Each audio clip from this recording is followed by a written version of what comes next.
ఇప్పుడే అందిన వార్త, గుడిలో ఘోర విషాదం, 100 మంది ప్రాణాలకు ప్రమాదం అంటూ వార్తలు అయితే వస్తున్నాయి. అంటే దీనికి సంబంధించి వివరాలు చెప్పడానికి వీడియో చేయడం జరుగుతుంది. చాలా మంది వీడియోస్తున్నారు కానీ సబ్స్క్రైబ్ చేయడం మర్చిపోతున్నారు. దయచేసి ఛానల్ సబ్స్క్రైబ్ చేసుకొని బెల్ ఐకాన్ ఆల్ పైన ట్యాప్ చేయండి. ఇటువంటి ఇంపార్టెంట్ ఇన్ఫర్మేషన్ మిస్ అవ్వకుండా మీ ఫోన్ నోటిఫికేషన్ రూపంలో వస్తుంది. చాలా మంది మీరు చూస్తున్నారు కానీ లైక్ చేయడం లేదంటే దయచేసి లైక్ చేయండి. ఇన్ఫర్మేషన్ అందరూ కూడా తెలుస్తుంది. బెంగళూరు అపశృతి చోటు చేసుకుంది. హుస్సేన్ మడ్డూరమ్మ గుడిలో వార్షికోత్సవాలు జరుగుతుండగా ఓ రథం ఒక్కసారిగా కుప్పకూలింది. కర్ణాటక రాజధాని బెంగళూరులో అనేకల్లోని హుస్సేన్ మడ్డూరమ్మ గుడిలో వారోత్సవాలు జరుగుతుండగా 120 అడుగుల ఎత్తున్న రథం ఒక్కసారిగా కుప్పకూలింది. అయితే ఈ రథం కూలిపోతున్న సమయంలో భక్తులు అప్రమత్తంగా ఉండడంతో భారీగా ప్రాణ నష్టం తప్పింది. ఆ రథం కూలిపోతున్న సమయంలో అక్కడ వేలాది మంది భక్తులు ఉన్నారు.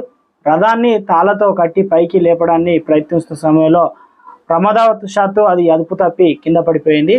అయితే రథాన్ని ఊరేగించడంలో మడ్డూరమ్మ గుడికి ఎంతో ప్రాధాన్యత ఉంది. దశాబ్దాల క్రితం నుంచే ఆలయంలో ఎన్నో రథాలు ఊరేగించారు.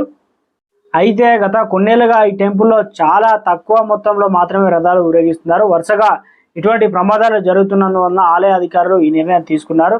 ప్రస్తుతం ఈ సంఖ్య 10కి పడిపోయింది. ఏప్రిల్ 6 తారీఖున జరిగిన సంఘటన. అక్కడే వేలాది మంది భక్తులు ఉన్నారు. అందరూ కూడా అప్రమత్తమయ్యడం జరిగింది. ఇక 120 మంది, దాదాపు 100 మందికి పైగా ప్రాణాలు ఒక్కసారిగా అది మీద పడితే ప్రాణప్రాయ నష్టం అయితే జరిగి ఉండేది. దీనికి సంబంధించి వివరాలు అయితే తెలవాల్సి అయితే ఉంది. అందరూ ఒక్కసారిగా ఊపిరి పీల్చుకున్నారు. ఎటువంటి ప్రమాదం జరగలేదనే వార్తా కథనాలు కూడా వినిపిస్తున్నాయి.